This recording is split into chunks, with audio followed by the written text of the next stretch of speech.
Yo, what's up? This is going to be a real low effort video because I'm not going to edit it too hard because I'm working on a lot of stuff. I got more Digimon TCG stuff coming out, and I'm working on my long-term projects.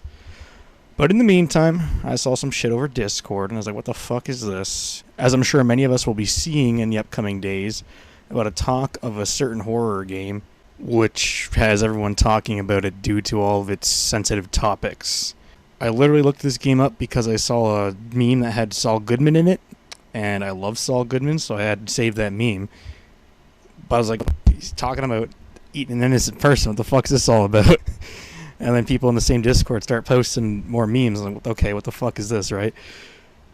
And then you Google it, and Googling it gives you two things. First thing you get is that the game is like rated 10 out of 10 on Steam, 4.5 out of 5 on some other bullshit site. Oh, so it's 98% user rating positive. This is okay. People are liking this game. What's up with that? Okay, people like the game. First thing you see on Google. Second thing you see on Google. Cannibal incest. What?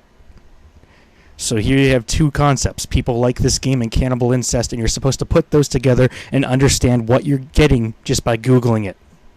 You can't do that. You got to play the game. So I did just that. I played the game. I did one playthrough. It's one of those games which you can get multiple stories through multiple playthroughs. And I'm not really a big fan of that because I'd rather just tell me the one story. I don't want to have to figure out how this world works by replaying the game, but whatever. It's forgivable. It's a trope I just don't like. Either way, my experience with the game was that it's well deserving of the 10 out of 10 score. It's actually amazing. I was really blown away by it. There's little nuances in the game and how it if you interact with something and then interact with it again, you get different text. And then if you interact with it again, you'll get a kind of text telling you to fuck off. Or, even better, which I really like, which I never even thought to do until this game did it, so revolutionary to my thought on game design, just remove the ability to interact with something when there's no longer a reason to. You know, you talk to an object, and it tells you about that object. Now you can't talk to it anymore. You've already heard it, which I think is cool because it's better than having NPCs repeat the same dialogue over and over again. And it's nice to have a little bit of flair when it talks about the same object over and over, which happens at one point. So on a mechanical level, it's an RPG Maker game, but it's amazing. It's got all the little autosaves and sprint interactions, and it's clever. You know, it's not lazily made. It's thoughtful, and it's well designed in terms of just pure mechanics. It's ultimately a story-driven game, and for story-driven games, basically you have to have one of two things. Either really well-written characters, which comes from a really deep understanding of people, or something to say, some sort of thing to prove, some philosophical truth that you're getting across through your story. Now, that second thing is not necessarily present here. A lot of the story is what I would call shock and awe, but not in a cheap or shallow way either. There's a lot of just break taboos happening in this story, and it's not the same way you see in Slaughterhouse films where shit just kind of happens to offend you. The game deserves it and earns it because it builds up a world of uneasiness and unpredictability, and then hits you with the shock and awe for an actual effect. It's not like Five Nights at Freddy's where shit just jumps in front of your face, and it's not quite honestly, it excels where Silent Hill kind of falls short sometimes, where it's got really good. Silent Hill has really good world building, but usually doesn't have great payoff, partially just due to the technology at the time. Where this game has that same kind of it's a lot like Silent Hill The Room. The first part is a lot like The Room, which is great because that's really good atmosphere. But then it hits you with the payoffs, which is just amazing. Now, the reason why I'm making this video is because I love the game, and I think if you like horror games, you should check it out. But the real reason is I saw this meme, and it made a lot of sense to me, because I was on the fence on if I should make a video for this or not, and there's a lot of different reasons why I would or wouldn't, but I saw this meme, and I thought, you know what? That's true. Let's get this out here before the internet gets to it. Because any little indie game that's cool, like Undertale, the second 12-year-olds start liking it, is the second it just becomes a complete fucking shit show. I sadly predict that in a month or so, the only news you're going to hear about this game is the worst kind of news, which is just stupid fan drivel and absolute fucking internet garbage. So, get in while it's hot, and get out before it gets ugly. And I'd say just ignore the community and play this game at your own leisure. There's like 2 chapters now, and they're making a 3rd chapter. I would think the 3rd chapter would be the climax of the story based on how things are going, but you never know. So stick around for the 3rd chapter and then exit. Go on with your life. You've enjoyed the story, now move on. From here on out in this video, there's going to be spoilers talking about the plot. But to talk further about it, I think that, like I said, mechanically, well done. Execution, amazing. Art style is fantastic. Like, if you're going to make an RPG Maker game, the number one thing you can do to take it from being an RPG Maker game to being a game that just happened to be made in RPG Maker is to give it a freaking amazing art style. And this game does that. Like, the art style adds to the atmosphere. It's such a pleasant art style to look at. It looks almost like traditional art in a way. And you never know you're playing an RPG Maker game while you play it, except for like the title screen, which, maybe the dev will fix that up at some point. Not the biggest deal in the world. You aren't spending that much time on the title screen when you're playing a game. But I think that the earlier when I said that there's 2 things you have to do when you have a story-based game, well, understanding humans, this game does that. And it does that on the fringe of humanity, which is kind of weird, because we're not dealing with just everyday human interactions here in sort of a Shakespearean sense, like someone has some ideal of something and someone has some clashing ideal and they get along here and there. This is like you got some like deep-seated abuse and just the darkest elements of humanity, but I think it's actually properly represented here. This isn't just some like dark for the sake of dark kind of shit where there's no consequences to how people think. For whatever the reason that the character Ashley is the way that she is, it's hard to say. If you were to give it like a real clinical diagnosis, she's clearly got some sort of like genetic deficiency that causes her to be some insane fucking demon. And they take that. I think the author knows that because they literally just go, yeah, demons are here, demons and Ashley, that's a thing that happens, and they see her soul as Tarbalac. She just has a Tarbalac soul, born that way, problem child. And it's kind of interesting to see that really the entire story here is sort of the genetic lottery. When you have somebody born as a sociopath or a psychopath and they cause a great degree of trouble, how do people cope with that? How does that sort of chaos come into someone else's life and harm them as well? And this weird codependency she has with her brother causes him to be the main target of that abuse. And over time, it molds him to being who he is. It's very interesting. Unfortunately, most of the conversation just comes down to the 2 biggest taboos, which is the cannibalism and the incest. So this game is just referred to as the cannibalism/incest game, which is kind of sad to see it be looked at so shallowly, but nuanced information doesn't travel as quickly as not nuanced information. But you gotta do what you gotta do. Part of life is just dealing with the fact that the majority of people on Earth are kind of stupid and they just want to see surface level shit. So it's up to you to look past that and delve deeper. And in this game, I think there's plenty of opportunity to delve deeper. Psychology aside, which I think is spot on for this game, I think it's interesting that the developer wants to tackle 2 of the biggest philosophical taboos around, which is cannibalism and incest, which is why they're the ones that are being the most talked about. And it's a tough thing to talk about. I'm doing a short game review video here, and you want me to talk about cannibalism and incest. Well, cannibalism, I think it puts it into a good perspective here. They're extremely desperate. They're passing out, and they're dizzy from how hungry they are.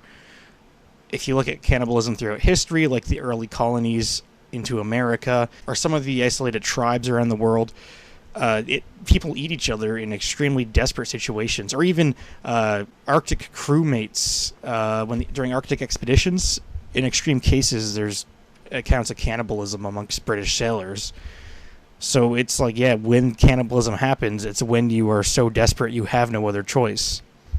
And there's a level of psychopathy behind it. Ashley is the kind of person who would resort to cannibalism before her brother, and she kind of pushes them into it. But that's not to say that they wouldn't have done it based on the situation that they were in. So does that mean, like, cannibalism is right or wrong? Well, right or wrong really aren't meaningful statements, and maybe you can talk more about, like, is it a healthy thing to do? And clearly it isn't, because in a sustainable society, cannibalism isn't going to work. For the psychological effects of killing people and eating them just doesn't make sense to people. It's harder to get to a point where people are comfortable with that, and it's just not sustainable to eat people. It sounds like I'm making like pragmatic excuses for cannibalism, but what I'm saying is the reason why we inherently don't like cannibalism is for those reasons, because we evolved not to. Our brains, genetic organs, understand intuitively that cannibalism is not a thing that we like, and that's really just the logistical reasons as to why our brains evolved to not like that. You can take that same approach to incest as well. Obviously, if you just mix your genes with too close of a kinship and you don't have any diversity in your genes, you're going to express recessive genetic or abnormalities, which is just no fun for anybody. So it probably didn't take long for humans to go, oh hey, a brother and a sister have a baby and the baby's fucked up and that's just no good for anybody. Let's not do that anymore. And then the genetic organ, the brain, through your DNA and genes and yada yada yada, eventually goes inherently to think, well, let's just not do incest. That's just gross. One of the best things the brain can do is just tell you something's gross and that you shouldn't do it. Eat a human, gross, don't do it. Have sex with your sister or brother, don't do it, it's gross. Doesn't need to explain to you all the details or even know how genes work, but it can explain to you why you shouldn't do it, and you won't do it, for the most part. Talking desperate situations, and psychopaths are the people who kind of do those things. So that's just kind of to give some nuance to that discussion, because it is the discussion you have when you look at the taboos of this game. And it's a hard discussion to have because no one really thinks about that subject that way. Usually you have like the 99% of the population who just goes, those two things are wrong, and they know they can't really explain why, but they know it's wrong, and they're technically right in terms of like what is right or wrong for a human to do. They are right about that, but they don't have the explicit knowledge to back it up when the 1% of the population who for whatever reason likes those things goes, yeah, but why is it wrong? And they don't have an answer. And it doesn't mean they're wrong, it just means they don't know the answer. I kind of tried to tell you the answer back there, so that is the answer as to why it's wrong in the context of us humans. But that out of the way, that's like, I think it's cool that someone has the balls to just make a game where two characters are involved with those kinds of things and start the conversation in a relatively responsible way. I think that cannibalism was handled perfectly responsibly. The incest is weird because it's like, obviously people on the internet are going to like latch onto that and enjoy that. So like, what do you do in that situation as the author? Maybe you enjoy that and that's why you're doing that. I wouldn't put it past them. You find a lot of indie devs doing kind of horrible shit. I'm not here to defend the dev. I don't know anything about him. I'm just saying this game is well done. But, not talking about problems isn't going to solve them. If there's something that's unknown or something that's causing issues, you got to talk about it. So I say it's always great when people talk about shit, because then it comes into the public purview and we can have these kinds of discussions. On a personal note, I felt a strong attachment to the portrayal of extreme hunger in the game. I think from the moment I started playing, because that's one of the first things that occurs in the game, I was kind of hooked because it was accurate and it was real. And I've been through issues of food security before, and I've had times where I've been dizzy or passing out just because we didn't have food in the house. The part of the game where you have to go look through the trash, look through everything, just try to find something to eat. I've been there. I've been dizzy, unable to have energy to do anything. So when I say the game's real, that's what I mean is, well, at least on the cannibalism side and the hunger side, is I think that was handled really responsibly, and I'm glad to see something that is a touchy subject being talked about, because otherwise you don't see it. And at least in the case of the hunger, I think it was handled very well. The incest stuff is harder to say because I don't necessarily really understand as well what makes somebody want to commit incest, like knowingly. I mean, I wish I understood what would make people make so much media about it, because if you look at Japan, they have tons of it for some reason. But I would have to assume it's a genetic flaw as well, because that's one of, like I said earlier, incest is one of those things that your brain safeguards against for evolutionary reasons. So if you didn't have that safeguard from like a starting position, then it would be a genetic thing. But maybe there's some psychological damage you can do to someone to break down those barriers. I don't know. I guess I'm less knowledgeable about that topic, because it tends to be the stereotype for incest is that You just get a bunch of like backwoods people who are already genetically fucked up, but you just gotta wonder like, how did this happen? How did we get here? How did this happen? I don't think that's handled accurately or as responsibly in this game, but it's not that it's necessarily the job of the author to do that, and I'm definitely giving him a pass because he handled cannibalism so well. And at least we're talking about it. I say the problem is that when you put this stuff on the internet and then communities start to just make it into a joke or, so in many cases, just celebrate it de facto. Like, I don't know what the responsible move is there, to do nothing or to do and feed what exists. Lastly, I think the political commentary is pretty awesome because it's hard to tell entirely what's going on because the game's kind of shrouded in mystery. And maybe the third and what I think would probably be the final chapter of the game will explain everything or give us the ability to piece everything together. But I think the truth is, whether you're left wing or right wing, we can all agree that government authoritarianism is becoming a real problem in the world. It used to be easy kind of to point fingers at different countries like China and say, look how bad they have it. But the truth is that the West is having it too in various ways. And like I said, it's not a left or right thing. The government's cracking down on both sides. They really don't care what wing you are. They just want to control you. So that whole first half of the game with the news being a wing of the government, they're not really free. They get told what to say and they say it. And it's not just government, it's corporations as well. The rich, it's Coca-Cola. Here's Coca-Cola's making a say in what gets to be news and what gets to be the products people buy. It's worse than water, but you drink it anyway, right?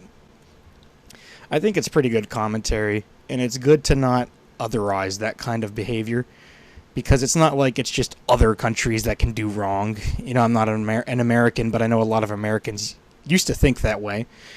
But any country can do wrong, and I really think that most countries these days are steeping into the wrong in terms of authoritarianism, and that they really do want to have this sort of corporate government conglomerate decide how people act through a sort of soft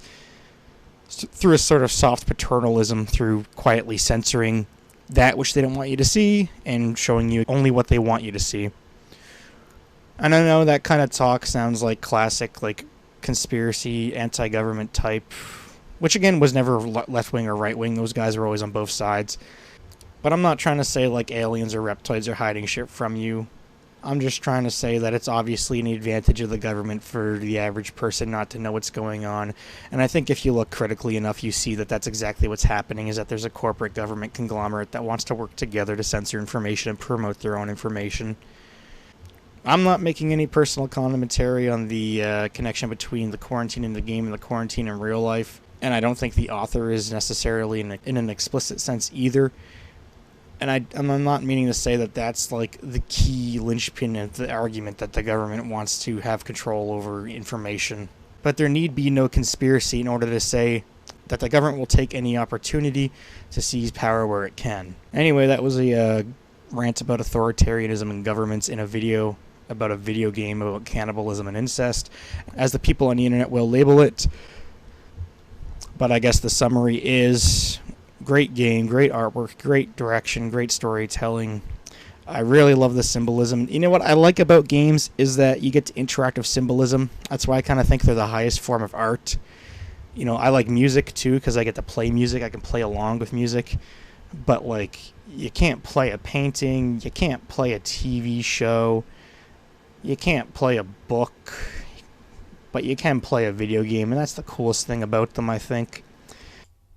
And honestly, there's a million and one indie games ever since the earthbound craze of the internet, the late 2000s, early 2010s, where it's all about art and symbolism and interpretation.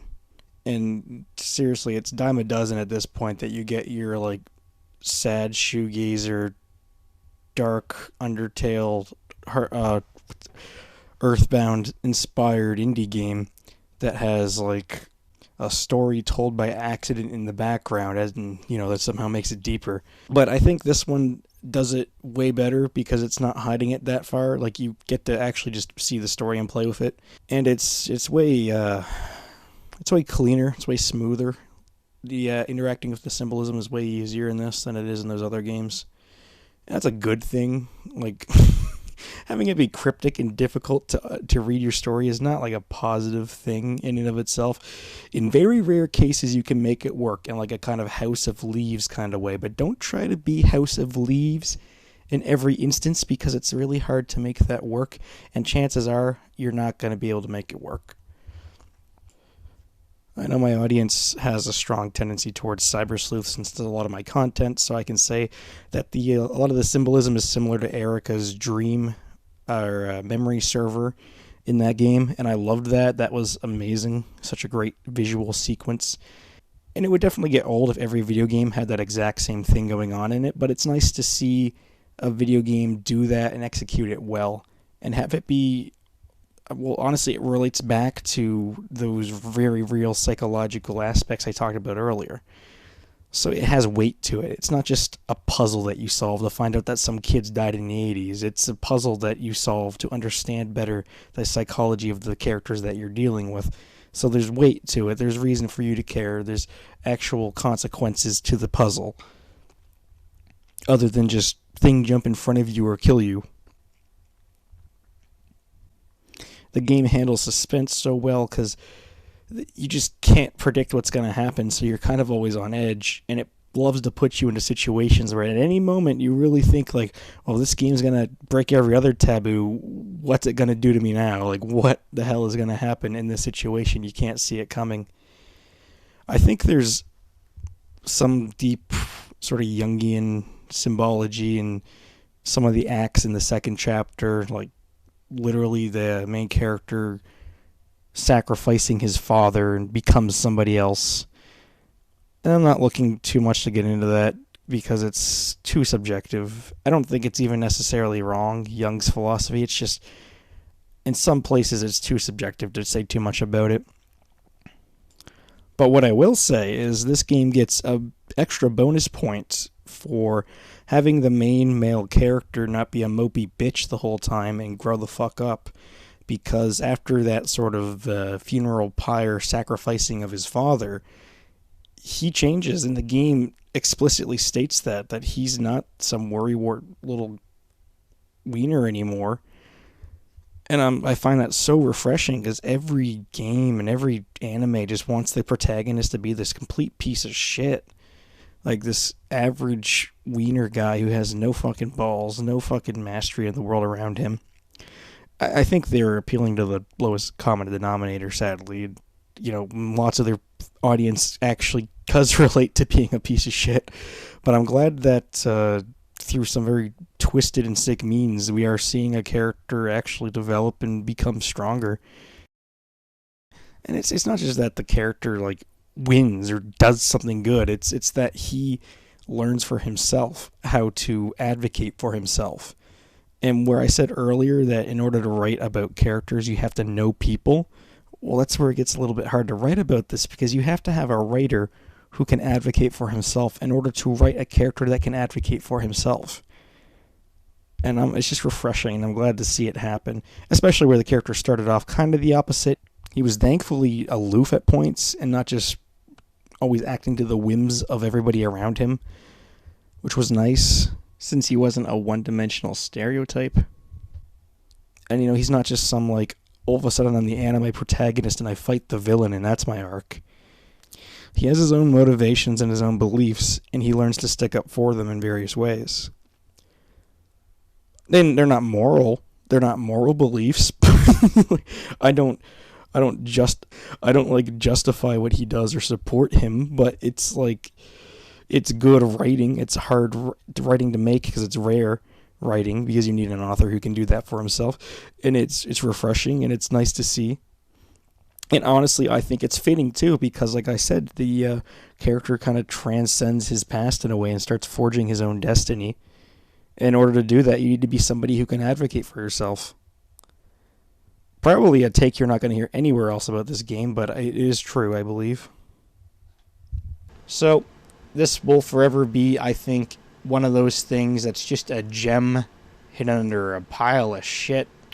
So inspect and appreciate that gem before the shit pile goes on to it.